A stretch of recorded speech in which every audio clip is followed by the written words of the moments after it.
Aleichem Malachei Yasharei Malachei Elyon Nimelech Malachei HaMelochim HaKadosh Baruch Hu Boyachem L'Sholoi Malachei Yasholoi Malachei Elyon Mimelech Malachei HaMelochim HaKadosh Baruch Hu Baruch Hu Nile Shalom Malachei Yasholoi Malachei Elyon Malachei Elyon Mimelech Malachei HaMelochim HaKadosh Baruch Hu.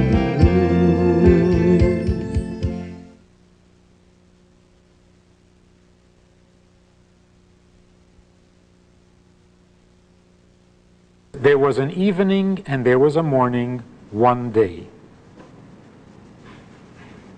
And the Gemara says, there was an evening and there was a morning. There was darkness and there was light. And I don't know, the Gemara says, and I don't know which of them God desires,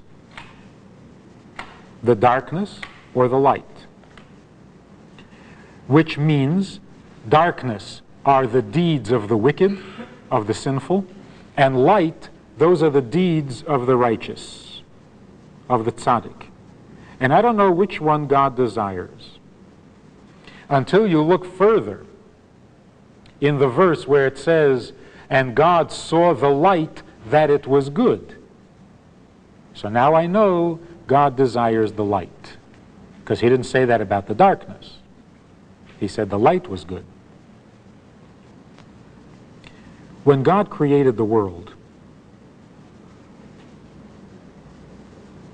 God being the primary, original force, what moved him to create the world?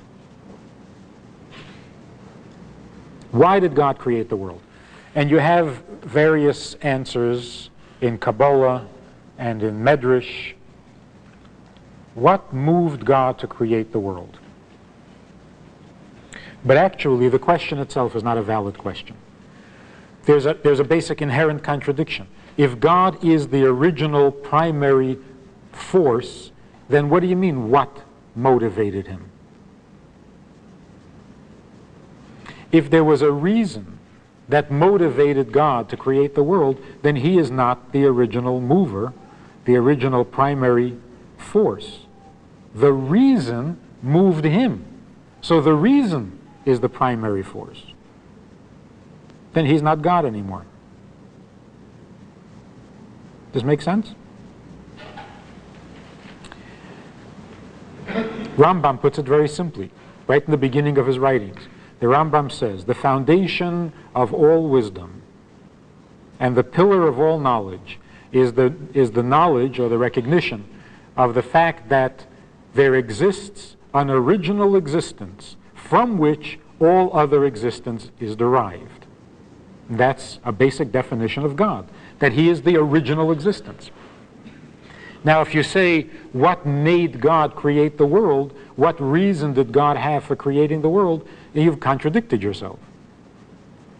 Because then the reason is primary, primal, not God. So why then did God create the world? For no reason. What was the cause? What caused him to create the world? No cause. Because if there was a cause, then it is more powerful than him, because it caused him to create. And that can't be, because then he's not God anymore. So God created the world without any reason and without any cause. Then why did he create the world? Well, you can't ask that question. There is no why. Nothing could serve as a why. God created the world in the beginning. So that word now takes on a whole new meaning. In the beginning, God created the world means that God's desire to create the world was the beginning. Nothing came before that. There was no reason that made him do it. There was no cause that moved him to do it. It was the beginning. Which means, in very simple human language, that God created the world because that's what God does. Why? That's what God does. No reason. It's the way he is. That's why the Medrash describes God's creating the world as a desire. He desired to create the world. Or he desired the world into existence. Why the word desire? It's the closest thing we can get to. It's the closest term we have for describing someone who does something very important to him, very significant, very urgent, very intense, but for no reason. We call that a desire. Because most human desires have no reason, have no logic. What does this do to creation? How is this reflected in creation? And what do we learn from this in terms of our own relationships?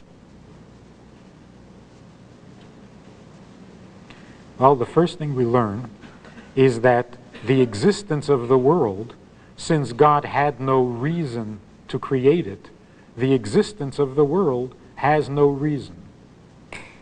So that when you look at the laws of nature,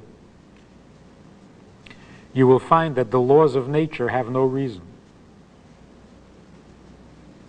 There is no reason that water flows downhill. There is no reason that the circumference is 3 times the diameter. There's no reason. That's the way it is. Measure it, you'll see. But why is it that way? So every law in nature begins with a given that has no reason. Every mathematical equation begins with an assumption that has no reason. Which is what always bothered me about math. Why? That's the way it is. Why is the world, the laws of nature, why are they without reason? Because God created the world without reason. There is no why to its existence, so there is no why to its laws. In addition to physics, human nature is the same way. Our basic, most crucial needs and desires have no reason. We have no reason for wanting to live, and we should have no reason, or should need no reason for wanting to live. So the desire to live has no reason. The desire to be part of a family has no reason. There's no logic to it. The need to have a place of our own, to have a place to call your own, has no reason. It's a given. And every person, at their very core, is different from everybody else for no reason, which is what drives us crazy about each other. When I finally discover who you really are, I don't understand why. And neither do you. So if I want to know, if I want to understand you, I observe and I ask questions and we discuss and we probe and we analyze until finally I realize who you are. And that's the end of the road. Now I can't say why because you don't know. Because there is no why.